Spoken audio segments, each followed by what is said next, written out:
Nga po mga idol. Nagdagdaga ang tanim, malukbate. Ayan. Nilagyan ko na rin ng kakapitan nila pag tumubo sila ng maganda-ganda. Ayan o. May mga bahod na yan para hindi mga basta-basta mga tricycle. Sa tabing kalsada lang kasi. Ayan, nagdagdag tayo ng Chinese malunggay mga idol. O, inilera kong ganyan, tapos papunta ron.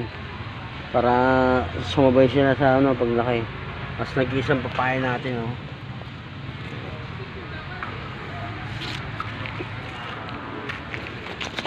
Ang ganda tignan oh. Oh, ang ganda oh. Kasi yung damo yung nakalagay dyan. Oh man, di ba? Kasi yung damo nakalagay dyan mga idol. Pakikinabangan na yan pakikinabangan na natin pagka lumaki-laki na yan. Pagka nabuhay ng ano yung mataas na to, lalo na pag mataas na yan, sarap gulayan niya mga idol. Ayun, buhay na yung kamote natin mga idol oh.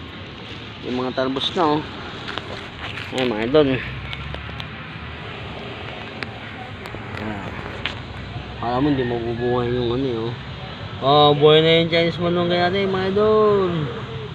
Oh, ayan.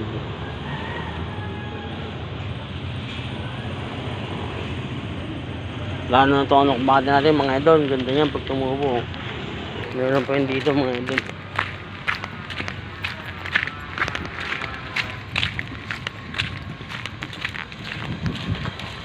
Puntahan pa natin yung tinanim ko kanina.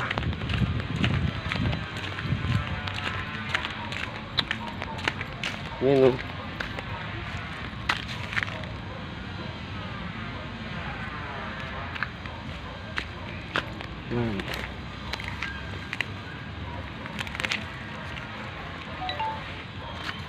Bagong tanim ko lang yan mga idol oh.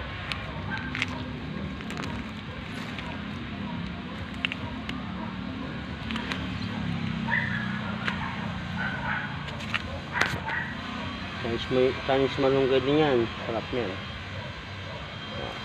Masarap sa tahong yan eh. Pag yan tumubo na buhay na yan, sarap sa tahong yan.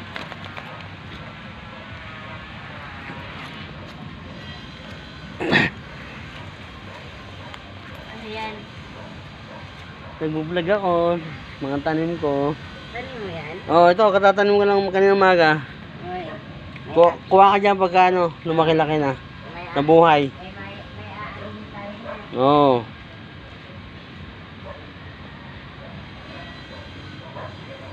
Sana.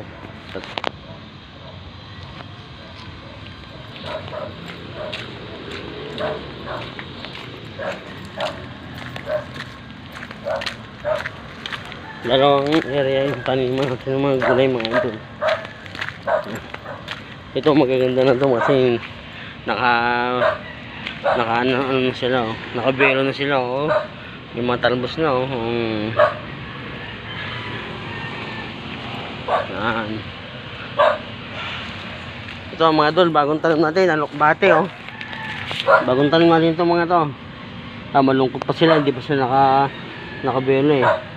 Medyo nakasuko pa sila. Pero pag nakabero na yan, ganda na yan.